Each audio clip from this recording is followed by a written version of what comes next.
Awesome. Awesome. All right, so we So, are joined. hello. Okay, awesome. All right, take two. We're joined from Gainesville, Florida by financial advisor, the legacy engineer, the author of The Blueprint, 5 steps to go from paycheck to financially lit. We are so glad to have Kiara Hall with us. I've got a room full here with me at Velma Jackson High School. This is our personal finance class, and we're recording this for our friends at Madison Central High School, Ridgeland High School, Germantown High School, and our YouTube channel. So thank you so much for joining us today.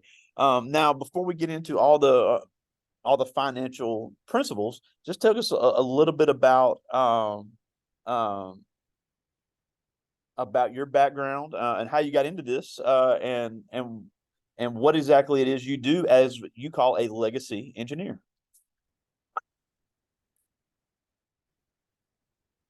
Yeah, so my background really, I was kind of all over the place after high school. I worked at a gym for a little bit while I was in college, and then I did a little bit of healthcare, working with people with Prader-Willi syndrome.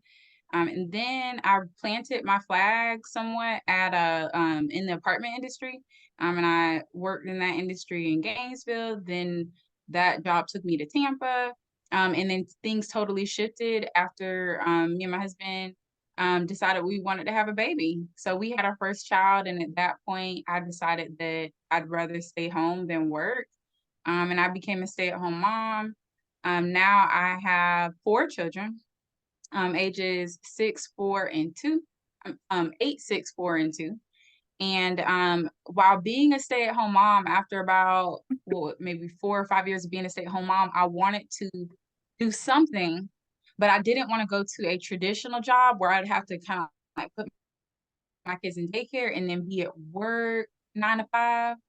But I knew I wanted to do something, and so while on that vacation, someone prospected me, and they introduced me to the financial industry. I was open to it because I was thinking about real estate. But when I heard about insurance and investments, I was like, that sounds interesting. And I came to a meeting and just fell in love. I was like, it was the investments that I really fell in love with. I never understood how money worked and how I could grow and build in wealth. I just always knew I wanted to be wealthy. Wasn't sure how I was going to be wealthy, but I always knew I wanted to. And so that's what really piqued me in this industry. And that was back in 2017. Literally, I got recruited on a Thursday. I was so fired up. By Tuesday, I passed my first exam, and then I went on to pass about 4 or 5 other exams in the financial industry. So I have my life, health, Series 6, Series 26, Series 63, and my mortgage license. And I love helping people. I love helping people. And yeah, that's what drew me to the industry. And I just grew in it and kept learning. I was with Primerica. I actually left Primerica and went to go can do the same thing, but I worked with a friend who owned her own boutique, like financial boutique with Cetera Advisors. And I actually decided to come back to Primerica after I thought maybe the grass would be greener on the other side. But there are some aspects about Primerica which I love, just the opportunity of team building and to create a situation for yourself where you don't have to be tied to the position. Because another big dream of mine is to really spend time and do things with my kids, travel, take them all over the world, and just live more so of a fluid life. And so after working in a financial office, I was like, I don't want to do this. Like, I love this, but not working in the office. So now I work virtually from wherever I am. And I'm helping people and building teams and just focusing on getting, lots of people who can help a little bit of people. And that can touch way more people than just simply me going out and helping people with their finances. So I'm working on building an army to help bring financial freedom and financial awareness. And my goal is to be in every state. And right now I'm in about 13 different states through my Wow. organization. Yeah, and then you wrote a book called The Blueprint. Yeah. It's available So on Amazon. So take us through just a synopsis of the book, because you're very passionate about changing people's mindset. Because, like we've said before, especially in the Black community, there was a lack of financial literacy, and it's not that people were dumb; they just were not given the information, or they were given bad information. So, talk a little bit about the inspiration that came from that, and the synopsis of the book, and how people can benefit from it. Yeah, so I growing up, I just realized I love writing as a form of communication. And so whether I was frustrated with my parents, I would write them a letter, or even now that I'm married, I write to my husband. And so the book was just a way for me to communicate what I wanted people to know about finances. Um, I felt like finances was difficult. I remember me and my husband, so we got married young. So we're going on 10 years of marriage. And Wow. so I got married at like 23.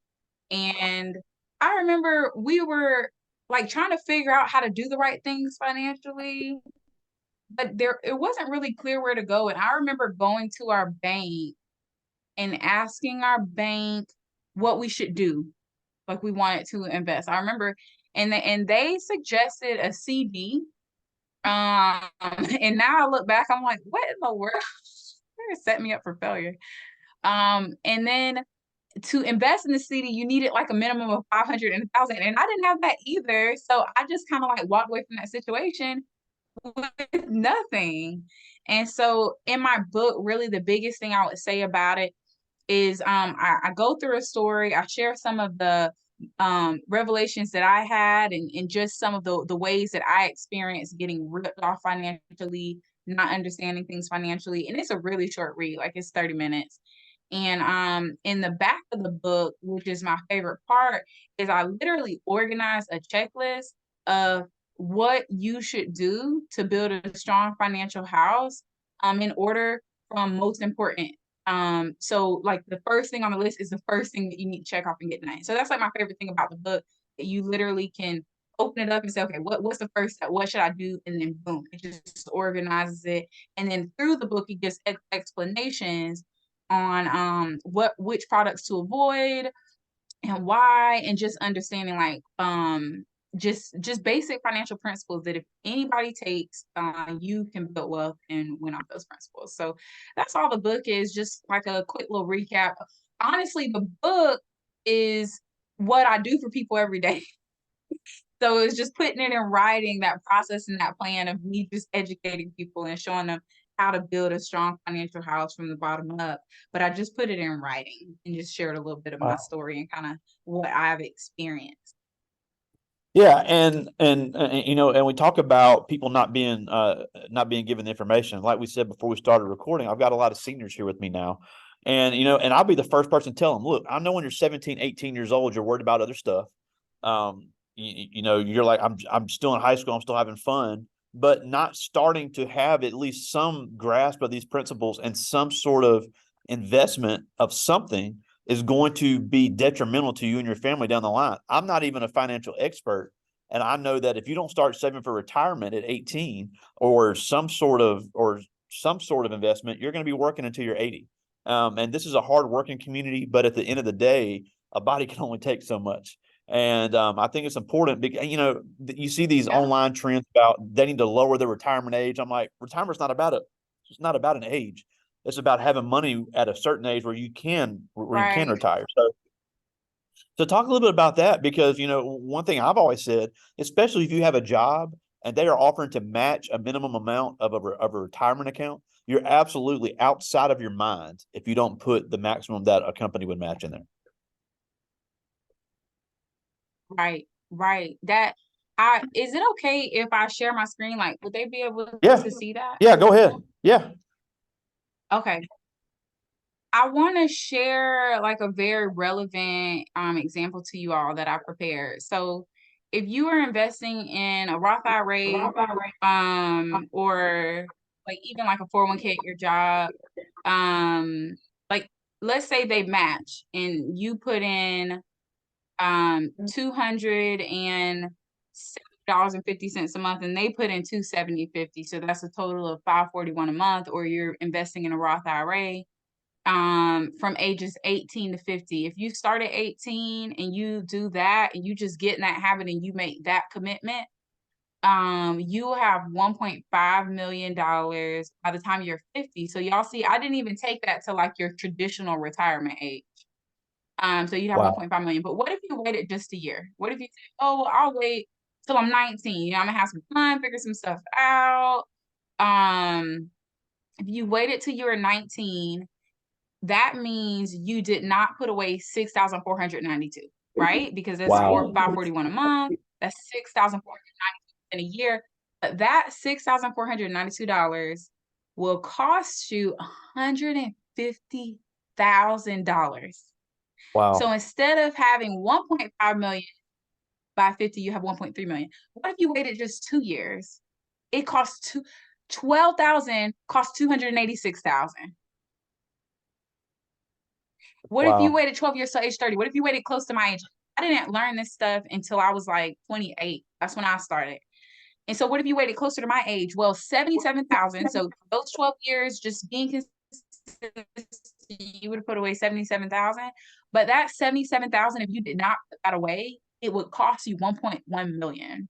And then what if you Wow. waited till age 40? Which I know people who are 40 that haven't started it. They didn't take advantage, or they put the money in the 401k, but then they pulled it out when an emergency happened because that was the only savings they had. They weren't saving for emergencies as well and like really prioritizing and putting those things together. Because I mean, most of us didn't learn this stuff in school. Like y'all are so blessed to have your teacher and have this class. But if you waited till 40 to start putting away 541 a month, you did not put away 142,000, but it cost 1.4 million. So Wow. people hurting if they wait. Wow. So I wanted to Uh, share this with you all, this calculator. Because this is huge. Like I looked at this and I'm like, dang, I wish I knew this. Like I started working like a regular job at 16, but even then I made money even in middle school because I used to sell candy and all type of stuff. And I'm like, man, I wish I would have known this. Like I used to get like a brand new pair of Jordans every month, and who knows how much money I spent at Zaxby's, Taco Bell, just random stuff. Because I used to have a job and I made the money, but I don't know like what I did with the money. And I'm like, dang, y'all see this difference? Like it cost me tons of money, almost $1 million to not have wow. this knowledge that you all are now. Yeah, And and so this would one of be the things you might be thinking. Mhm. no, I was just saying, and this could be even if you're going to college or not, because we have several kids that have multiple plans of what they want to do after high school. But even if you want to go straight into the workforce, especially if you're going to work for a large corporation, you don't even miss that money out of your paycheck. If it's getting taken out every month and put in this account, it's not something that you'll even have to think about putting away. Yeah, yeah. And I want to show you something else because this is really huge. And I just was chatting with somebody about this. And they're like, oh my gosh, I wish I would have met you 15 years ago. Now, I wasn't old enough to help them with this type of stuff 15 years ago, but I get their point. And so I had somebody, right? They were contributing every year. And I'll just throw an example out. So let's say you're contributing, to your job over 30 years, and you just picked the investment that the other people picked. So you didn't quite know the option. And so I run into this a lot. People that are contributing at their 401k, and then when I look at what they're contributing to, it has a track record, like an average market history of like 3%. So it's really, I just actually help somebody just educate them on their options so they can make an adjustment. If you were contributing at your job and it was only averaging 3% because it was something really modest, or you decided to put your money in the same thing that some older person at your job got their money in, and you don't understand that the money has to line up with the goals so that your money can work the way that you need to work for you, you'd have 316,000. But if it was in something that was more growth oriented, that same exact money would be 1.2 million. So you're talking about $900,000 difference Wow. on just knowing, like even in the 401k, like I meet so many people and I'm like, I can't tell you where to put your money at in your 401k, but what I can do is sit with you and give you some education education on, hey, here's what you got. Here goes what these options mean so that you can make an educated decision. And nobody can predict the future, but what you can do is you can look at history to give you an idea of what might happen in the future. So if in a particular investment has been out for 50 years and it's a track record of 3% and it's mostly bonds, well, that's probably what you're going to get. But if it's average 10%, then that gives you have a better opportunity for growth when it is stock. So the greater the risk, the greater the reward.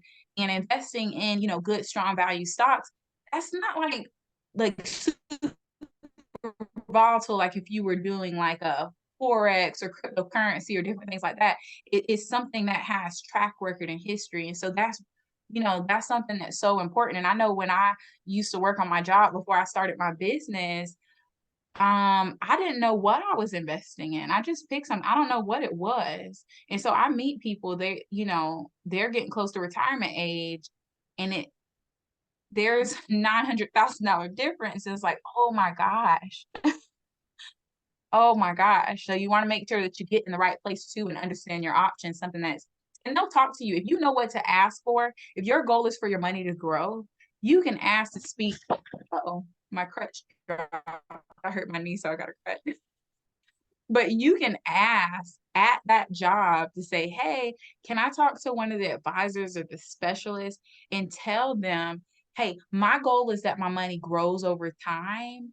Which investment will give me a good opportunity for growth? And then they will guide you in that direction as opposed to just picking what your neighbor got and they don't even know why they picked it. Yeah, and then and also there's deferred compensation. I know that here in Mississippi we have a deferred compensation plan, so you can have your retirement account and then that deferred compensation. And again, even just putting in, 50 to $100 a month, that's money you never miss, and that's money that you can claim after you retire, and that's that much less you have to work. Yeah, yeah, yeah. You could honestly, I mean, I know you're super young, but I want y'all to start thinking about what you want retirement to look like. So for me, I know I want a big house with lots of land. I don't have grandkids yet, but when my kids get older, I want everybody to be able to come over to my house, have fun out with the pool. I want to go on a cruise once a month. And so I have to think, okay, what will that look like? You can think, okay, based on type of lifestyle. Now by retirement, how should be paid off, different things like that. And then once you kind of work your way backwards, it's called a financial independence number. So you figure out what that lifestyle is like that you want. And then once you figure out the lifestyle goal, and I'll show you all this real quick. I'll go back over here. And it's called a financial independence number. And so let's say you're 18 years old and your target retirement age, let's just say 60. And let's say right now, maybe your current annual income, since you're young, it might not be a lot, but we'll just say 36,000. But when you're in retirement, let's say, you know what, for retirement, I feel like I would be okay if my debt was paid off, kids are grown. Let's just say 100,000 a year. And I'm throwing out kind of a bigger number, but the sooner you plan this, the easier it is to get to that number. And I'm going to show y'all the difference. And let's say right now you currently have nothing saved, and then we're not even going to count on Social Security. We won't plan that. We'll make a game plan where we don't even need Social Security to hit the goal. And so, in this particular scenario, in order to hit your goal, for $100,000 a year in retirement, your financial independence number, the amount of money that you would need by the time you're 60 would be 4.9 million. So that would be your fin in this scenario. So now the question becomes, well, how do I get there? So if we look right here, if you average 3% rate of return, you need to put away 4,800 to hit that goal. But 6%, 2,000, but at 10%, which growth mutual funds, even the stock market is averaged over 10% over the last 100 years, you need to put away $633 a month, and you would reach your goal of 4.9 million. Now check this out: $100,000 a year. By the time you're 60, you need 346,000 to buy what 100,000 will buy today. So this calculates all that in, and it really sets you up to know what that looks like. And now you can be more strategic, more intentional. Let me tell you, you could kind of think to yourself, do and here was something one of my mentors said to me. He said, you could figure out how to cut back, or you could just figure out how to make more money. And so maybe you could be more intentional. And I was like, oh, I'd rather figure out how to make money because there's only so much you can cut back, all right? There's things we do need, and so can't cut everything back. But now you have a goal. You have a goal. So now you know, okay, well, if you live with your parents, oh, that's probably easy peasy. Easy peasy to save that much. And now if you're independent, let's say you're not gonna be living at home with your parents, you then need to kind of get your budget going and start thinking, okay, how much is rent gonna be? How much is food gonna be? And then you get real intentional and you can set that income goal and really start to know and understand what you need in order to hit your goal. But now let's go back real quick and I want to show y'all the difference. So y'all seen how it was 633 a month? What if you waited till age 25? You still wanted to retire at 60, and you still wanted 100,000. Let's look at that difference.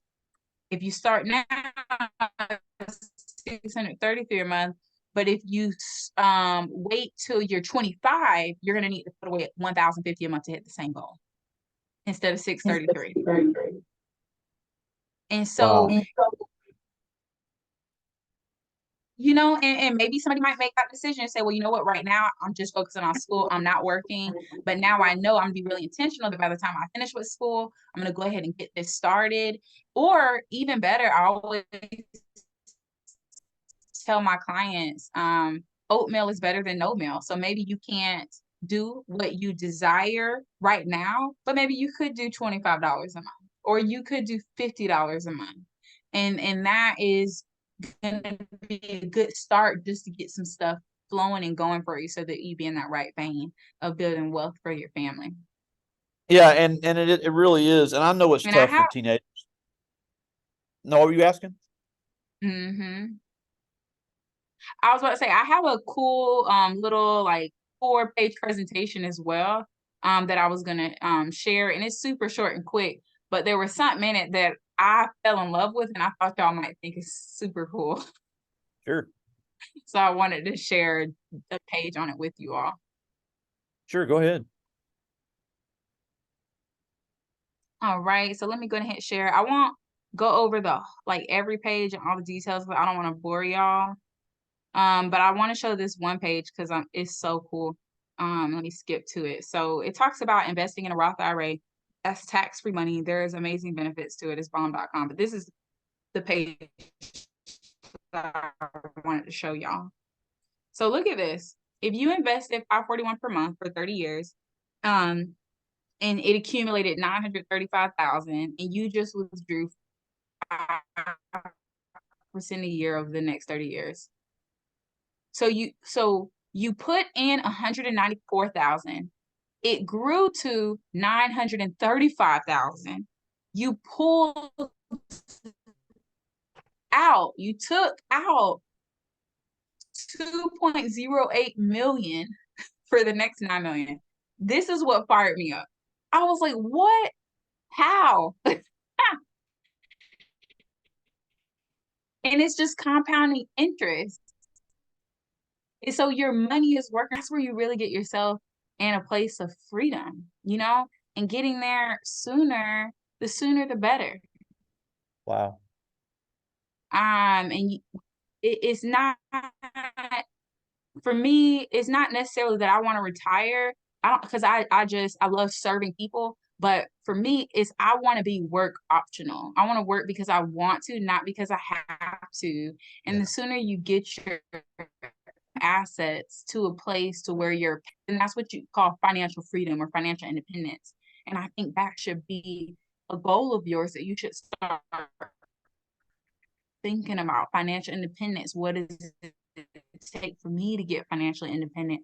And now just imagine what life looks like where you are doing things because you want to, not because you have to. It's just different. It's different. And so I thought this thing works, and how it's not just simply, okay, I put in 935 or I put in 194,000, I take out 194,000. No, when you invest, You got money growing on top of money, growing on top of money, compounding interest. Like it is the eighth wonder of the world. Wow. Now before I get to the Yeah. students' questions, because I got some good ones. Like I said, I know it's tough for teenagers. They have more influences now than me and you ever thought about having. But I think it's important to know, they see these TikTokers and these Instagrammers and these influencers trying to portray this certain lifestyle, but it is extremely fake. What you're being sold in these videos is a pipe dream. It is not the way these people are actually living. And I think it's important for young people to not fall into that trap, because on top of being able to invest, the crazy spending is also what gets a lot of people in trouble as well. Yep. Yep. And you go through school, right? And I believe, one of the biggest things that school is so good for skills and just problem solving. And I want to encourage you to trust yourself. I remember when we first got ripped off with a financial product, and it's really popular on TikTok behind it. And so I remember when the person sold us this product and we committed to $200 a month, and we thought we were gonna have all these millions and that. And thank God I got into the industry right after that and started realizing, like, wait, the math isn't mathing. The numbers aren't adding up. And so I want to encourage you to think critically. I want to encourage you to ask questions. Also, if it doesn't make sense to you, don't buy it until it makes sense to you. Like, ask your questions. And if somebody's ever trying to sell you something or convince you to do something, and you ask them, so, you know, you work hard for your money, and so I just want to encourage you to, use what you've been, just simple math that you learn, and and, and trust yourself. Trust yourself. I remember when I first got ripped off, I did have a little bit of doubt in the back of my head. Like I kept asking my husband, like, what do you think about this? And I kept asking the people questions, and then eventually I figured it out. And so I think sometimes we doubt ourselves, and ask questions. And if anybody ever makes you feel like your question is a dumb question, or makes you feel bad for asking a question, don't do business with them. Yeah. It doesn't matter if you to ask. You should be free and be comfortable, and question everything. My dad is a pastor, and one of the things saying, he's like, go back, question, do your own research. And so I feel like that's a good quality I have. My dad taught me to have just I question him. I question my husband. He's like, oh my gosh, everything. Understand it for yourself. You can't go wrong with it. And yeah, let me tell you, there's a lot of stupid stuff on TikTok, and there's a lot of people like you'll no sense whatsoever. I'm like, really, if it was this amazing, we'd all be rich. But then here's the part. I don't know if y'all can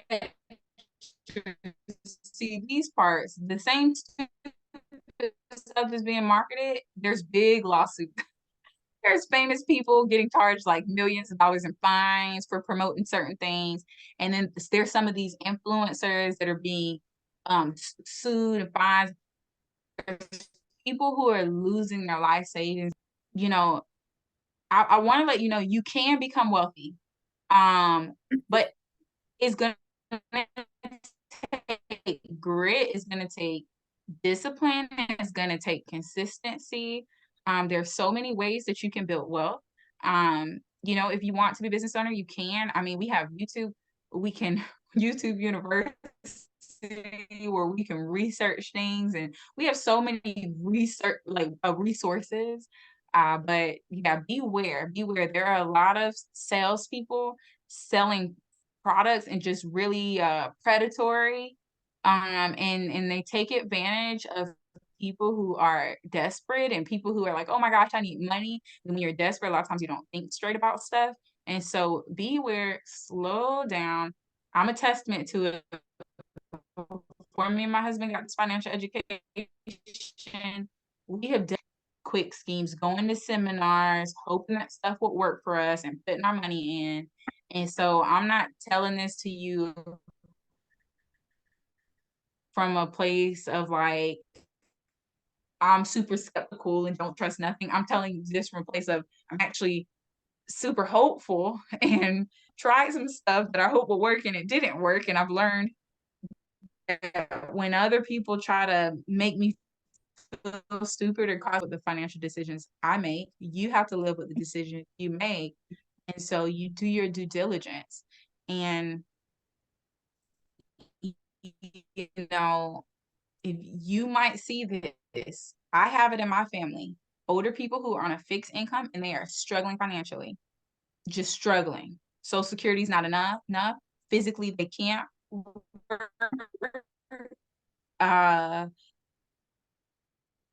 and in my mind, I always just thought because I with over $1 million, so I just thought that like all that, you have to be intentional. You have to take advantage of your opportunities. In a 100, you can't beat that. You better take advantage of it. A Roth IRA, that's tax-free money. Take advantage of it. You know, you are so blessed. I wish I would have had something like this when I was a senior in high school. I didn't know none of this. My parents didn't know this. So y'all are Yeah, and it's like super blessed. yeah, and it's like I told them, and again, I understand, when you're in high school, you got a million things on your mind. You're not ready to grow up yet, but I tell them, and I'm not even trying to brag on myself. I have lost count of the amount of students that have come back and said, "I wish I'd have paid attention when you went over this." Wow. Wow. But When I you do have a know few questions. better, you gotta do better. Yeah, I do have a few Mm-hmm. questions from the students. I get to as many of these as I can. This first one is David Ford. He's a junior. He's a member of our championship bowling team here at Velma Jackson. And he asked, if I was planning to get married, what would be the best ways to financially plan Okay. for that? Hmm. That is an interesting question. So first step would be, what type of wedding do you think you want? Then research and figure out how much does that type of wedding cost? And then you break it down, and you start putting away for it. It really is going to depend. Maybe you already have somebody you feel like you're going to marry and it might be coming right after high school, then, or maybe you have no clue who you're going to marry, but you just have a desire to get married. It really varies. Um, Personally, I had a very adventurous, different type of wedding. I got married hang gliding, did like $15,000 weddings. I think over I'm really thrifty. It was beautiful. My husband had a tux. I had like a beautiful white dress. But we spent like $2,000 on everything. We won like a gift certificate for our wedding bands. Like we were young and broke, and so it was like, we just did what we could. But I think the best advice I would give you is don't get into debt to do a wedding. Live below your means. Advice I give. Figure out what you want, Yeah. figure out what it takes to get there. And if you can't discipline yourself and save for it, do not get to pay for a wedding. It ain't worth it. Because you can have a so that's my advice. Do not get into debt for a wedding. Debt is slavery. Don't do it. Yeah. And also pay attention to who you're marrying, because if they have bad credit or certain debt, that could wind up being on you as well. Yep. Yep. Yep. I didn't even think about that part. That's like a whole look, me and my we both got married, hardly no debt, no credit, no nothing. We were just so young. We didn't really know nothing together. But yeah, be careful because you can end up marrying somebody who's got 15 credit cards and you just don't know what you're getting into. So yeah, Very much talk so. talk about budget. See if see if the person you're marrying is willing to budget. All right, this is a good one. This is Harmony Williams. She's a senior She is the captain of our dance team here at Velma Jackson. And she asked, what are the biggest values someone should have financially? Biggest values. So responsibility. When I say responsibility, the value of being responsible means like accounting for your money, being aware of just where you stand. Um, just being intentional, keeping that budget and just paying attention to what your goals are. And I think another just big value, because when I think of value, so I'm thinking about it different, but another value is live below your means, no matter how much you make. I don't care if you make 5,000 a month, 10,000 a month. Like I know people who make 30,000 a month that were broken and struggling. Yeah. You like I have friends that went through it because they just really stacked the debt so high that it became hard. And it's like it should not be hard to make that much money. But so I think the biggest value is live below your means. What you focus on grows. So focus on your money. Where's your money going? What are you doing with your money? Um, and debt freedom. Debt freedom. I think that's a big value that you should have. The borrower is slave to the lender. And so don't get yourself in that trap. Um, especially the credit card debt. Like I can understand like a home purchase, you know. But even like for a car purchase, like my little brother, he's 17 and for a car payment, he got a pretty cool sports car too. But yeah, so I would say debt freedom, budgeting is a great value, and living below your means.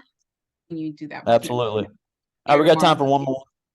Yeah. All right, we got time for one more. This is Anarian Mayfield. He's a senior, one of our football players here at Velma Jackson. And he asked if I was going to buy a home, when would be the best time to do When you're financially ready. And it? it varies for everybody. Like some people think it's like, oh, I'm in the market or what are the interest rates or all that type of. It's recommended that a home should be no more than 30%, like the payment on it of your income that you're bringing in. And so just whenever you're financially ready for it is when you should buy a home. The last thing you want to do is be house poor. And you know, they will help you know what you need to be prepared, what your credit score is looking like, and but yeah, just whenever you can financially afford it. Yeah, and we're actually going to have a mortgage lender next week who's really going to get into that. So that's a great segue. But we're almost out of time, and we thank you so much for taking some time for us today. I learned stuff today, so I know everybody else did as well. But before we go, like I said, we don't expect anybody to become a financial expert overnight, and I'm far from one. But how can we let these young people know that not paying attention to this at all can not only be frustrating, it can be draining, and it can be extremely expensive. Yeah. So, ladies and gentlemen, being broke is hard. The last thing you want is that you can't be creative or live your life and do the things you enjoy and enjoy who you love because you're just focused on money. Like life is so like about so much more than money. But if you can get the money thing right, if you can get your finances in order, you can really focus on passion and purpose. And you can start to live from a place of not stressing. Y'all, let me tell you, finances are the biggest cause of stress. And stress is the biggest cause of health issues. And so if you can get this in order, I'll tell you, you get 10 grand, in your emergency fund and you see your investment accounts rising, there is a peace and excitement. I guess it depends on your personality type, but I know for me, it just feels good, that security. And so I would just say, the sooner you start, the easier it's going to be. The longer you wait, the harder it's going to be. So choose your heart. Is the heart going to be just being disciplined now, or is the heart going to be being broken, trying to figure out how it's going to work later? But you get to choose your heart.